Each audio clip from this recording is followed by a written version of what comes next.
Hi guys, welcome to I dream. నేను మీ Chanakya. Guys, చాలామంది actors అయినా కానీ సో వాళ్ళ నేపథ్యం అనేది కూడా ఒకసారి గమనిస్తే ఏదైనా ఒక వర్క్ చేసుకుంటూ తర్వాత యాక్టింగ్ ఫీల్డ్లోకి రావడం, ఒక డైరెక్టర్ అవ్వడం ఇలాంటివి కూడా చూసాం.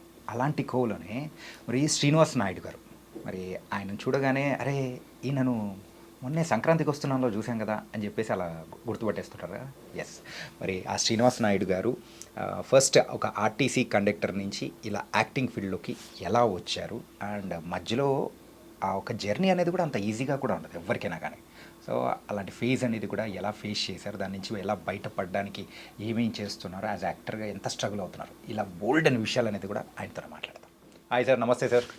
నమస్తే సార్. శ్రీనివాస్ గారు ఎలా ఉన్నారు? బాగున్నాను. తనకైతే సంక్రాంతికి వచ్చారు, కొట్టారు, మంచిగా మీ డిప్ప పగల కొట్టించుకున్నారు. వెంకటేష్ గారికి అర్ధరాత్రి ఆనందం ఎక్కువైంది, నాకు తల బయలుపోయింది. నిజంగా సార్, చెప్పాలంటే బాగా ఫుల్ హ్యాపీ నేనైతే. ఎందుకంటే 30 సంవత్సరాలండి. జనరల్గా 30 years ఇండస్ట్రీ మన పృథ్వీ గారిని చెప్తారు కదా. అవును. బట్ రియల్ లైఫ్లో నేను 30 years ఇండస్ట్రీ. ఓకే. 30 సంవత్సరాలుగా సినిమా ఫీల్డ్లో లైఫ్ కోసం ట్రై చేస్తూనే ఉన్నా.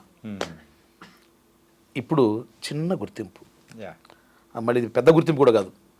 చూడగానే ఏమండి మనం చేసే బాగానే ఉంది అంటే, మొన్నటిదాకా నేను ఏదైనా ఓపెనింగ్కి వెళ్ళినా లేదా ఆఫీస్కి వెళ్ళినా కూడా ఎవరిని పట్టుకుంటే వేషం వస్తుంది, కో డైరెక్టర్ని పట్టుకుందామా, రైటర్ గారిని పట్టుకుందామా, డైరెక్టర్ని బతిలాడుకుందామా అని, సార్ నమస్తే సార్ నేను ఆర్టిస్ట్ అండి ఇట్లా చెప్పుకోవడం ఇదంతా ఉండేది. ఇప్పుడు భగవంతుడి దయ వల్ల సంక్రాంతికి వస్తున్నాం సినిమా దయ వల్ల, ఎస్పెషల్లీ సార్ ఆ సినిమాలో నాకు వేషం ఇచ్చిన అనిల్ రావుపూడి గారి డైరెక్టర్ గారి సపోర్ట్ వల్ల నాకు ఇప్పుడు దాన్ని దాటి అనమాట. ఓకే. ఇప్పుడు ఏ సినిమా ఓపెనింగ్కి వెళ్ళినా, ఏ ఆఫీస్కి వెళ్ళినా కూడా వెళ్ళగానే ముందు అక్కడ ఎవరో ఒకరు గుర్తిస్తున్నారు. గుర్తుపట్టి సార్ బాగా చేశారండి, ఏదో చిన్న వేషం, చిన్నదా పెద్దగా సార్ మీరు పర్ఫెక్ట్గా చేశారు, మీరు ఆర్టిస్టు, మంచి ఆర్టిస్ట్ మాకు అర్థమైపోతుంది అని చిన్న గుర్తింపు వస్తుంది. ఏంటి సార్ మీ క్యారెక్టర్ పేరు వెంకటరా ఏంటది? కాదండి, సుబ్బిగాడు. సుబ్బిగాడా? ఎరా సుబ్బిగా అని చెప్పేసి బుల్రాజ్ అంటూ ఉంటే నిజమండి. అసలు ఆ పిల్లాడు వాడు ఏం కుమ్మేశాడండి బాబు, కుమ్మేశాడు. మామూలు కాదు. లొకేషన్లోనే వాడు డైరెక్టర్ గారు ఏం చెప్తుంది వెంటనే బాగా చేశాడు. నేను ఆ రోజు అనుకున్నా ఈ పిల్లాడు ఈ సినిమాలో డెఫినెట్గా క్లిక్ అవుతాడు, ఈ అబ్బాయి కాంబినేషన్ నేను చేస్తున్నాం కాబట్టి. అది మేము 5 అండి, ఇక్కడ హైదరాబాద్ నుంచి పొలాచికి 5 పిలిపించారు, 5 జెంట్స్ 5 లేడీస్, 10 మంది గుంపులో గోవింద. చెప్పారు ముందే, ఏమండి మీరు ఎక్కువ ఎక్స్పెక్ట్ చేయొద్దు, పాపం రాజేష్ గారు ఏడి అని, రాజేష్ గారు మీరు రండి, డైలాగ్స్ ఏముంటాయో ఏంటో తెలియదు, మళ్ళీ మీరు నిరుత్సాహపడతారేమో ఏదో ఊహించుకొని 5 మీరు ఒకరు రండి అన్నారు. పర్లేదు సార్ అని వెళ్ళిపోయారు అంతే. నేను పోతూనే నాకు ఒక క్యారెక్టర్ ఉంటే నాకు నేను డిజైన్ చేసుకుంటాను. ఎందుకంటే నేను ఒకప్పుడు నాటకాలు డైరెక్టర్ అండి, నియర్ బై ఒక 600 నాటకాలు డైరెక్షన్ చేశా, యాక్ట్ చేశా, కొన్ని నాటకాలు రాసాం, విలేజ్ కమర్షియల్ నాటకాలు. పరిషత్ ఆర్టిస్ట్ని, గోళ్లపాటి నాగేశ్వర గారు మా గురువు గారు, బ్రహ్మలోకటో యమలోకమయ్య భూలోకం సినిమా డైరెక్టర్ ఆయన. ఫస్ట్ ఆయన శ్రీరామచంద్రుడు పిల్లల మాట వినరకు కథ ఇచ్చారు. తర్వాత ఈ సినిమా మన శ్రీనివాస్ రెడ్డి గారు డైరెక్టర్, శ్రీకాంత్ మీరాజాస్మిన్ వాళ్ళు, దానికి ఆయన డైలాగ్స్ రాశాడు. తర్వాత ఈ సినిమా శివాజీ గారితో డైరెక్ట్ చేశారు. నాకు స్టేజ్లో ఆయన గురుగారు, ఇది పరిషత్ నాటక రంగంలో. ఓకే. పరిషత్తు ఆయన గురుగారు. ఆయన దగ్గర నేను కిషోర్ అని ఒక గీతోపదేశం నాటికలో కామెడీ క్యారెక్టర్, దానికి నాకు కాకినాడలో, ఒరిస్సా బర్హంపూర్లో ఇట్లా కొన్ని చోట్ల కమెడియన్గా క్యారెక్టర్ ఆర్టిస్ట్గా అవార్డ్స్ వచ్చాయి. అది పరిషత్ రంగంలో ఆయన నా గురుగారు. ఇక విలేజ్ కమర్షియల్ నాటకాలకు వస్తే నాకు ఎవరు లేరు, నేనే గురువు, నేనే అన్ని. అది పల్లెటూళ్ళలో నాటకాలు కదా, ఆటోమేటిక్గా బై జీన్స్ మా నాన్నగారు పౌరాణిక ఆర్టిస్ట్ కావడం వల్ల రక్తంలో ఉంది, అది ఆటోమేటిక్గా చేసాం. అంటే ఇక్కడి నుంచి వెళ్ళిన 5 కూడా మంచి ఆ గుర్తింపు ఉన్న క్యారెక్టర్స్ అనేది కూడా ఇచ్చి ఆ ఎపిసోడ్ అసలు బ్లాక్ బస్టర్ అయ్యేలా చేసేసారు. మామూలు కాదండి. అండ్ మీరు ఈరోజు ఆనందానికి కూడా నిజమండి. మీకు దానికి ఒక చిన్న విషయం ఒకటి చెప్తానండి. మేము 5 వెళ్ళాం కదా, నేను పోతూ రామరాజు కాటన్లో అంచు పంచలు, పై పంచలు, ఖద్దరు చొక్కాలు కొనుక్కుని పోయా, ఆర్నమెంట్స్ గోల్డ్ గిల్లు తీసుకుని ఏదో అనుకుని. తీరా అక్కడ డైరెక్షన్ డిపార్ట్మెంటు అది కాదండి చెప్పేసి పిలిచి ఇతనికి పాత డ్రెస్ వేయండి అన్నారు. ఇదేంద్రా బాబు, నేను 10,000 పెట్టి రామరాజు కాటన్ డ్రెస్సులు కొనుక్కొని వచ్చాను, కనీసం సరే డైలాగులు వస్తాయి రావా. విషయం నేను కొంచెం హైట్ తక్కువ కదండి, 5'5" హైట్ నేను. నాకు పక్కన వాళ్ళంతా హైట్ పర్సన్స్, ఒక ఆయన 6 feet ఉంటాడు, ఒక అతను 5'10" ఉంటాడు. ఇట్లా వీళ్ళ మధ్యలో నేను కనపడను, ఏదో కాస్త ఈ డెకరేషన్ ఉంటే బాగుంటుంది అనుకుంటే ఇట్లా ఏంటని కొంచెం డల్ పడ్డా.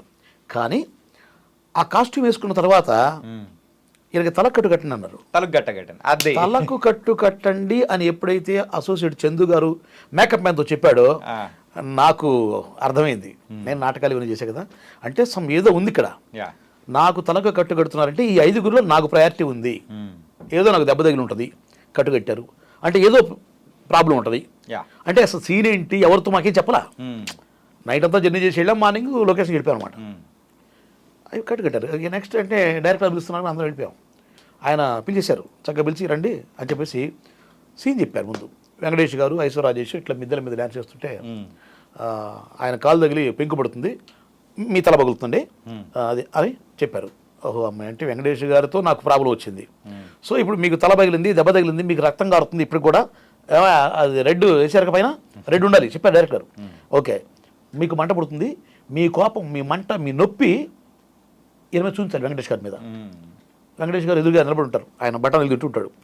ఆయన మీరు కోపంగా చూడాలి. కంప్లైంట్స్ పంచాయతీకి వచ్చారు మీరు, వాళ్ళ మామ మురళీధర్ ఆయన దగ్గరికి వచ్చారు పంచాయతీ కోసం, పెద్దరాజు గారి దగ్గరికి వచ్చారు, ఈయన చిన్నరాజు. ఆ బుల్లిరాజు విషయం చెప్పాలి మాకు ఫస్ట్, ముందు ఇంతవరకు చెప్పారు. ఇప్పుడు మీరు వాళ్ళు పాడిన పాట గోదావరి గట్టు మీద రామశిలకవే జింక్ నక్క నక్క జింక్ నక్క అని ఆయన నోటితో పాడి ఈ పాట రికార్డ్ చేస్తాం, మీరు డ్యాన్స్ కుమ్మేయాలన్నాడు ఆయన.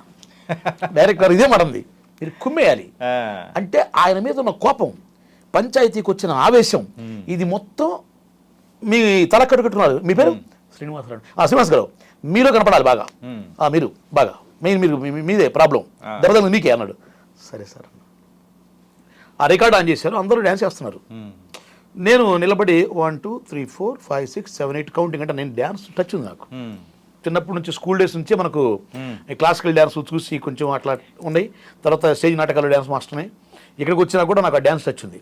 సో నేను దాన్ని దాచుకొని అదేం చెప్పకుండా ఏమీ తెలియని ఎరిపప్పలాగా నేను నిలబడి చేస్తూ ఉంటే, ఏమండే మీరు ప్రాక్టీస్ చేయండి, అసలే లావుకున్నారు మీరు, మీరు బాగా చేయాలి ప్రాక్టీస్, మీరే బాగా చేయాలి. చేస్తాను సార్ మొదలెట్టారు. ఒక 5-6 టేకులు అంటే ఒక టేకులు ఒకళ్ళు తప్పు చేయడం, ఇంకొక టేకులు ఇంకొకరు తప్పు చేయటం, ఇవి కామనే. ఎక్కడైనా అందరూ ఒకేసారి సింక్లో చేయడం, మనం ప్రొఫెషనల్ డాన్సర్సా ఆర్టిస్టులు, తలా ఒక మిస్టేక్, అలా ఒక్కో మిస్టేక్ దొరుకుతూ ఉంటే నేను రెక్టిఫై చేసుకుంటూ బెటర్మెంట్ చేసుకుంటూ అసలు ఇక ఫైనల్ అంటే 2-3 టేకులు ఓకేని, ఒక 10 టేకులు మొత్తం వాటిలో 2-3 టేకులు ఓకేని. ఈ 2-3 టేకులు నేనైతే పర్ఫెక్ట్గా సెట్ చేశాను. అయిపోగానే డైరెక్టర్ గారు వచ్చేసి, ఏమండే మీరు లావున్నారు, పొట్టుకున్నారు, మీరు డ్యాన్స్ చేయలేరు అని అనుకోని, ఏమండి కుమ్మేశారని మీరు డ్యాన్స్ బ్రహ్మాండంగా సూపర్ అండి, ప్రమాణం చేశారన్నాడు. నాకు నిజం సార్, అంటే ఏదో ఒక విషయం నలుగురిలో ఒకళ్ళు అని వచ్చి నాకు కట్టుకట్టి నాకు ప్రయారిటీ రావడం, డాన్స్ అని సార్ అనగా నాకు లోపల నేను ఊహించుకున్నా, ఓకే మనకు పేరు వస్తుంది. అది ఆయన అప్రిషియేట్ చేశారు. ఇక అప్పటికే బ్రేక్ అయిపోయింది. బ్రేక్ తర్వాత డైలాగ్ పార్ట్ వచ్చింది. వాస్తవంగా తలా ఒక డైలాగు ఏదో అని రాశారు వాళ్ళు.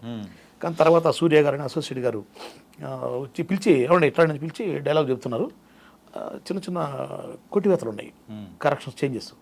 నేను అడిగి ఏంటి సార్ అంటే, ఏలేదు మీరు డ్యాన్స్ బాగా వేశారు కదా, అదొక కొంచెం మీకు చేంజ్ చేశారండి, మిగతా వాళ్ళని పక్కన పెట్టారు, వాళ్ళు ఉంటారు ఫ్రేమ్లో అంతే, డైలాగులు మీకు ఎక్కువ అన్నారు. అలా నాకు 4 డైలాగులు నాకు రాసి, ఒక డైలాగు అప్పలరాజు అనే క్యారెక్టర్, అతను ఇదే నా అప్పడాలు ఓడియాలని కాళ్ళు తీసేయాలని ఒక డైలాగ్ అతను ఉంటుంది, అతనికి మా ఇద్దరికి ఇచ్చారు, నాకు బాగా ప్రయత్నం ఇచ్చారు. కానీ సార్ తర్వాత ఇప్పుడు ఒకటి అడిగినా సార్, ఇంత మంచిగా ఇన్ని సంవత్సరాల తర్వాత ఒక అప్రిసియేషన్ అనేది కూడా వచ్చింది. ఎన్నో సినిమాలకు వర్క్ చేసినా కానీ మీకు అంత గుర్తింపు అనేది రాలేదు. కానీ ఈ మూవీకి అయితే చిన్న ఎపిసోడ్లోనే మంచి గుర్తింపు అనేది కూడా వచ్చింది. మామూలు కాదు సార్. థియేటర్లో చూస్తున్నప్పుడు సో చుట్టూ వస్తున్న రెస్పాన్స్ని చూసి మీకు ఏమనిపించింది? దీన్ని తెలుసుకోవడం కోసమే నేను ఫ్యామిలీతో సినిమాకి వెళ్తాను. ఓపెన్ సార్, ఫెయిర్ చెప్తున్నా, మనం సినిమాకి వెళ్దాం అంటే డబ్బులు ఉండవు. డబ్బులు ఉన్నప్పుడు అంటే వర్క్లో ఉంటాం, ఇది గోస్ట్ రైటర్కి వెళ్తుంటాను, లేకపోతే డైరెక్షన్ డిపార్ట్మెంట్ డబ్బింగ్ చెప్తూ వర్క్లో ఉంటాను, వర్క్లో డబ్బులు వస్తాయి, సినిమాకి వెళ్ళాము. ఇలా చాలా సంవత్సరాలుగా సినిమాకి వెళ్ళలేదు. నేను సినిమా యాక్టర్ అవ్వడం కోసం చదువు అనుకున్నా, సినిమా యాక్టర్ అవ్వడం కోసం నాటకాలు అనుకున్నా, సినిమా యాక్టర్ అవ్వడం కోసం ఆర్టీసీ కండక్టర్ జాబ్కి రిజైన్ చేసి ఫీల్డ్కి వచ్చాను. నేను నాకు ఈ జాబ్ వద్దు, నాకు ఇక్కడ కిక్కు లేదు సార్, మీ దండం పెడతా, నా రిజిగ్నేషన్ ఓకే చేయండి సార్, మా డిఎం గారిని బతిలాడుకొని వినుకొండలో రిజైన్ చేసి ఫీల్డ్కి వచ్చా. కానీ ఆ సినిమా చూడటానికి నాకు ఇవాళ అవకాశం లేదు, బికాస్ ఆఫ్ ఫైనాన్షియల్ ప్రాబ్లమ్స్. అంటే వస్తుంటాయి, ఏదో ఎప్పుడు వస్తాయి అవి అడ్జస్ట్మెంట్, రెంట్, అది ఇది సరిపోతూ ఉంటుంది. నెలకి 30-40,000 ఖర్చు, సాలి చాలక ఉండి లేక సినిమాల తర్వాత చూద్దాం, ముందు మనం సినిమాలు గోలు కొట్టాలి అది అంటే మనం చిన్నప్పుడు చూసాం అవునవును. సినిమా పిచ్చి, పోస్టర్ కాబట్టి చూసేవాళ్ళం. ఇప్పుడు అది కాదు చెప్పేసి పోయేవాడు కాదు. బట్ ఈ సినిమా అసలు థియేటర్లోకి వెళ్తే మన జనం గుర్తుపడతారు లేదా, అసలు మన మనకేంటి గుర్తింపు అని నేను మన గచ్చిబౌరి ఆ థియేటర్ వాటి పేరు ఏది ఉందండి, KMB కదండి, అది మీరు కొండాపురం ఏమి గచ్చిబౌరిలో వాటి పేరు నాకు గుర్తురాదు థియేటర్ పేరు, ఇదే మన PVR అది కూడా, దాని పేరు ఇంకా ఉంటుంది సమ్ థియేటరు. వెళ్ళాం, వెళ్ళి కూర్చొని చూస్తున్నాం. ఇంటర్వెల్లో బయటికి రాగానే పిల్లాడు గుర్తుపెట్టారు నన్ను, పెద్దోళ్ళు గుర్తుపట్ల. నా పక్కన వెనక కూర్చున్న పిల్లలు బయటకు వచ్చినా చూసి నేను అడుగుతున్నా, ఏమంటే అది కూల్ డ్రింక్ ఎంత అని అడుగుతున్నా. ఆడు 170 అని చెప్పాడు కదా, షాక్ అయ్యా నేను. ఈ పిల్లాడు చూసి అంకుల్ మీరు సినిమాలో చేశారా అంది. లేదండి. కాదు అంకుల్ మీరు చేశారు, తల కట్టుకుంటున్న సుబ్బిగాడు మీరే కదా అని ఒక పిల్లాడు గుర్తుపెట్టాడు. అనగానే అవునన్నా. వెంటనే 5-6 పిల్లలు, పెద్దవాళ్ళు, వాళ్ళ పేరెంట్స్ అందరూ గుర్తుపెట్టారు. ఇక అంటే ఈ చిన్న క్యారెక్టర్ అయినా కూడా నన్ను ఆడిని గుర్తిస్తారు అని ఆ రోజు మీరు నమ్మరండి.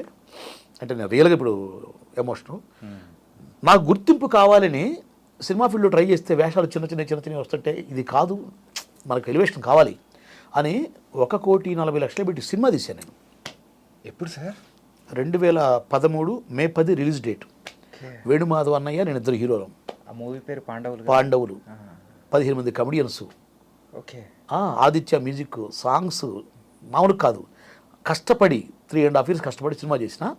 ఆ సినిమా చేసినా కూడా నన్ను పెద్దగా గుర్తించారు ఆడియన్స్. నన్ను సినిమా చేసాము, రిలీజ్ అయింది, పెద్దగా ఆడలేదు, కొత్త ఫస్ట్ డైరెక్షన్, ఫస్ట్ ప్రొడక్షన్ కానీ అన్ని లోపాలే కదండి, రకరకాల తిప్పలు, ప్రాబ్లమ్స్.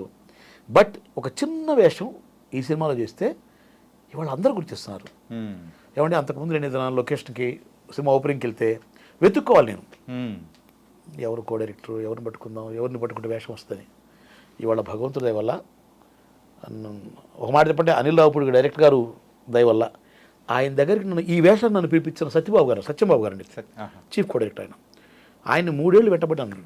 3 ఏళ్ళు ఎక్కడికి పోయినా సార్ నమస్తే అండి పాప, ఆయన ఏడి రాజేష్ చెప్పి మరీ పిలిపించారు. ఆయన నేను చాలా థ్యాంక్స్ చెప్పుకోవాలి, ఆయనకు రుణపడి ఉన్నాను నేను. దీనివల్ల ఇప్పుడు నేను వెతుక్కునే పని లేదండి. ఇప్పుడు ఈ మధ్య ఒక 10 సినిమాలు ఓపెనింగ్ అనేది ఈ మంత్లోనే. ఈ ఓపెనింగ్స్కి వెళ్ళగానే ఆటోమేటిక్గా భయ్యా భలే బాగా చేసే భయ్యా అని మన ఆర్టిస్టులు అడుగుతారు. ఇది చూసి డిపార్ట్మెంట్ వాళ్ళు ఆటోమేటిక్గా సార్ మీరు ఓపెన్ చేయండి సార్, సాయంత్రం ఆఫీస్కి రండి. అంతకుముందు నేను సార్ డైరెక్టర్ దగ్గర వద్దామంటే ఏ షెడ్యూల్ టైం ఉందండి, నెక్స్ట్ మంత్ షెడ్యూల్ అనేవాళ్ళు. నిజం అబద్ధం పక్కన పెడితే ఇప్పుడు అది కొంచెం పాజిటివ్ అంతే. డిపార్ట్మెంటు వాళ్ళే మనకు అవకాశం ఇస్తూ ఉన్నారు. ఎన్ని సినిమాల్లో అవకాశం వచ్చింది? ఇప్పుడైతే సార్ నేను అంటే పెద్ద బ్యానర్లు కమిటీ కాకుండా పేరు చెప్పకూడదు, ఒక 3 పెద్ద బ్యానర్లు నేను కన్ఫర్మేషన్ అయినాయి. షూట్కి వెళ్ళబోతున్నాను నేను. షూట్కి వెళ్ళబోతున్నాం. ఇది 10-15 కోట్ల బడ్జెట్ సినిమాలే. కాకపోతే రిలీజ్కు ముందే నేను చేసే సినిమా పేర్లు ఏమో అవసరం లేదు కానీ బట్ సినిమాలు ఓకే మీరు హ్యాపీ కదా? ఫుల్ హ్యాపీ నేను. మామూలుగా కాదు. అలాగే కాస్త పేమెంట్ కూడా అంతకుముందు మనం సార్ అంటే కూడా అంత ఎవరయ్యా నువ్వు ఏదో చెయ్యి ఎంత కొంత ఇద్దాం అనేవాళ్ళు మేనేజర్లు. ఇప్పుడు వాళ్ళే ఏంటి ఎంత తీసుకుంటున్నారు సార్ పర్లేదు సార్ అట్ట కాదే ₹10 ఇప్పిద్దాం అని వాళ్ళే మనకు ఒక బ్రాండ్ వేస్తున్నారు. ఒక మిట్ అంతే అక్కడ వేసారు. సింపుల్గా చెప్పాలంటే ఒక మెట్టు ఎక్కేసాం సార్. ఇన్నాళ్ళు 30 సంవత్సరాలు పడని కష్టం 31వ సంవత్సరంలో పడింది.